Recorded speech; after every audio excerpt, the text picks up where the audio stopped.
start the fucking show, eh? We have right now in the building Reverie. Welcome to the pre-roll show. I think you're like maybe our third guest on the pre-roll show. We usually do these ones ourselves, but it's good to have you here on this one. Yeah, hell yeah. Thank you for having me. Now, for those who don't know who you might be, let them know where you're from and your get down. So I was born and raised in Northeast LA in Highland Park, and you know what I mean? Yeah.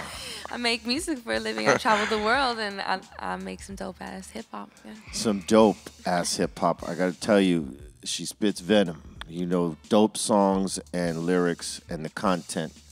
You know, and you've been grinding a lot. Right now, I know you're working on some new music, right? Yeah, hell yeah. I'm always in the studio. I'm always working with Loudon. I'm putting together an album right now. I have a bunch of songs stacked up, so I'm just figuring out how to package it, and then I gotta, pimp it out and then drop it next year. That's right. And you're gonna tour for that, right? Yeah, definitely. Next year, I'm not gonna tour so much, though. I'm always touring. I'm always touring, like, all over the United States and in Europe. I'm always in Europe. But next year, I'm planning on not touring so much because it takes away from my music, like... Takes away from the creative part. Yeah, like, so it's just time for me to really focus on the music this next year. Well, when was the first time that you performed in Europe?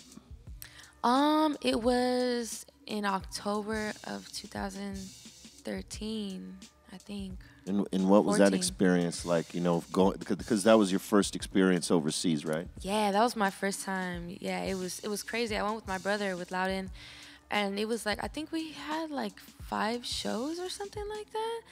And I remember the first night, we were in Leipzig in Germany, and it was just fucking crazy to see people like in Germany singing my lyrics and have my shirts. And I was just like, damn, I wonder if anybody's even gonna come for me, And it was packed out, like it was trippy. Just the whole tour was like that, really, And now it's fucking down. I guess 4 years later, and it's now my shows like my biggest show that I did in France was like 400 people in Lyon, and then in Berlin, Germany, I pulled like 300 people my last show. So it's going good. Everything's feels just good multiplying. To pack those places, right? Hell yeah, it feels good to pack out anything. Even the United States, like sometimes like, damn, like I used to do shows when there was like nobody there, like only my 2 homegirls that drove me there were there, and like the promoter and the person getting the money, and yeah, when you were doing those shows, you probably never thought you'd be across the world later doing packed sellout shows. How do you feel? How does things are bubbling. Yeah, it feels really good. I feel like all the work that I have been putting in over the past few years is really like finally paying off in all kinds of ways, and it's really crazy that it's like finally I feel like accomplished in a sense, like in a big sense. Where would you say that they go the craziest for you when you go down there? I think like in general, like the craziest shows are in France. Yeah. See, and I've been telling you guys this, right? Yeah, they love hip hop. They love some hip hop shit over there. Fuck yeah. And like in particular, like Lyon and Saint-Étienne, those are like the craziest crowds I've ever performed in front of. Like besides like LA, like those are like the other 2 craziest. Right. Let me ask you this, because I know you you take pride in the shows you do. How much rehearsal goes into your shows? or you just going by the show? I don't really rehearse too much, to be honest with you, but only because I just feel like it just comes so natural to me. And DJ Lala, shout out to DJ Lala, it's my DJ. We tour everywhere together, and so it's pretty much vibe. Yeah, it's a lot of vibe shit. Like, in general, I know what songs I'm gonna perform. But, like, sometimes I'll go into the venue and I'll just, feel the vibe. Like, how you can just tell how it's going to be before you perform, So, like, if I think it's just a more chill show, and then I'm going to do, like, a more chill set, But, so, yeah, basically every night it's, like, a freestyle. What's your pregame ritual before a show? Oh, man, before a show, I don't have a set pregame ritual because shows are so crazy. Like, the day of, it never goes as planned. Like, I wish I had a ritual, like, but I haven't figured out how to do that myself yet. I know it's possible, but I haven't figured it out. What was the craziest show you did? The craziest show, damn, I guess my album release party for Satori. It was in April, and I pulled like 400 people. We like oversold the capacity, like it was over capacity, and I threw it. I threw that show because I throw a lot of shows. Self-promoted, yes, nice. Yes. Absolutely. And so it was like just crazy. Like I couldn't believe like it was like a dream be doing that in my like I'm from LA, you know, so like Pasadena's like right there, like my home. Yeah. It's basically home too, you know. So it was just crazy. Like my shows in LA are always crazy. And then in the summer I did a festival in France. It's La Rouge 29, I think it's called. And it was like the biggest show I've ever done. There was like 6,000 people there. Nice. And I was just tripping. I was like, oh shit. And I was like the fucking like I think I was like second to the headliner, like on the big flyer. That's like tight. And I was like the only American artist. And like when I did it, like people were singing my lyrics. People came with my shirts and like it was crazy. That was probably the other one. Did you get emotional when that happened? Yeah. Or did you just, you know, embrace the moment? I mean, I definitely get emotional, but I try to like. I mean, I just, you know, I don't want to start crying on the stage and shit, you know. And it's not really like an emotional where I even want to cry. It's an emotional like I feel like so. I don't even know how to explain it. Yeah, joy. Like I don't even like accomplishment. Like I don't know. Let me ask you about I mean, we talked about how like, you know, everything's going good, probably making some dough now, the shows are packed, but how's like the real life part of it? Like when now going from like, you know, you came up from LA, you know, probably grew up with not much, now things are going good. How are people treating you now? Like, you know, you see people coming out of the woodworks, vultures, and then you know what I mean? Like, how's that aspect, dealing with that part of it? That part is crazy, and that part, luckily, yeah, like I said, I am from LA, so if you grew up in LA, you know how people are here. Like, there's a lot of fake people. There's a lot of dope-ass people, you know, but you got to just be ready to just tell who's who, and usually you can tell almost right away when you start fucking with somebody, you know?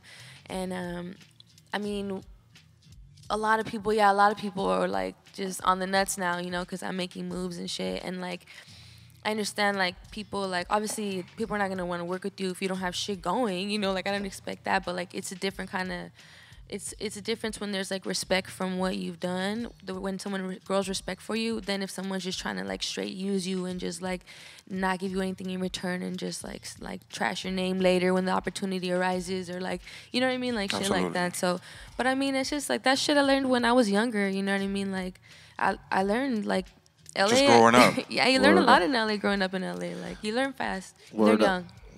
That's tight. Shit, sorry to cut you off there. No. So check this out. We're going to take like 3 questions from our chat room before we go, because we're going to, you know, launch the Dr. Greenthumb show right after this. Reverie will be with us there, and you'll get to see the rest of the interview, and you'll see the closeout mix. So, let's take 3 quick questions from the chat room. Let's say what's up to the chat room on Facebook Live. Thank you very much for fucking watching and getting down with us right now. What you got, Nels? Okay, like somebody in here wants to know. Say the name. Reginald Reed wants to know what's your favorite strain of weed that you like to smoke? Is there a favorite strain? I just like to smoke Louis. Louis the 13th OG? Okay. Yep, King Louis. Just any OG. I don't know. All right. Evan Wagemaker wants to know, do you dab? Not really. Nah, it's not really my thing. No? I smoke like oils and like pens and shit, but like I like to just smoke flower. Flower is like my preference. If I take a dab, it's like a little tiny dab. Yeah. I'm scared of dabs. And they're pretty fucking powerful, especially if you don't do them all the time, you know. You got. Have you had a bad experience with dabs before? I know I have. Of course. At least a few. Everybody has. That's why I don't do it. Yeah. And a little frozen here. I got a question. How is personal life? How's the personal life, juggling personal life with professional life? How's that going? It's very imbalanced. It's very imbalanced? And my career is like all the way up here. My personal life is all the way down here. But you know what? Like that's just what it takes to do what I'm doing right now, you know? And I gotta sacrifice things you gotta sacrifice in life. You gotta sacrifice shit to get shit. And right now that's what I have to sacrifice.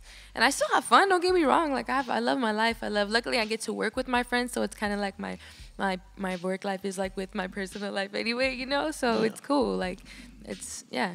It's Right like on. you just gotta do what you gotta do. I feel like it is what it is, you know. That's what's up. Yeah. We want to thank everybody from Facebook Live for watching. You want to check out the rest, come to www.BREAL.TV right now. We're about to pop off live with the Dr. Greenthumb show. Sorry, I'm high as fuck right now. Any shout-outs before we go? Just make sure you follow us on Instagram and Twitter at BREALTV and subscribe to the YouTube channel, youtube.com/BREALTV. Reverie? Any shout-outs? Oh, sorry, I thought you could. Yeah, shout outs to Loudon, shout outs to Encrypt and Cavi in the building and my Satori mob. Yeah. Word. Good. You're good? Yep. Shout out to all y'all. Peace. Come watch the Dr. Greenthumb show right after this. Hits from the bomb.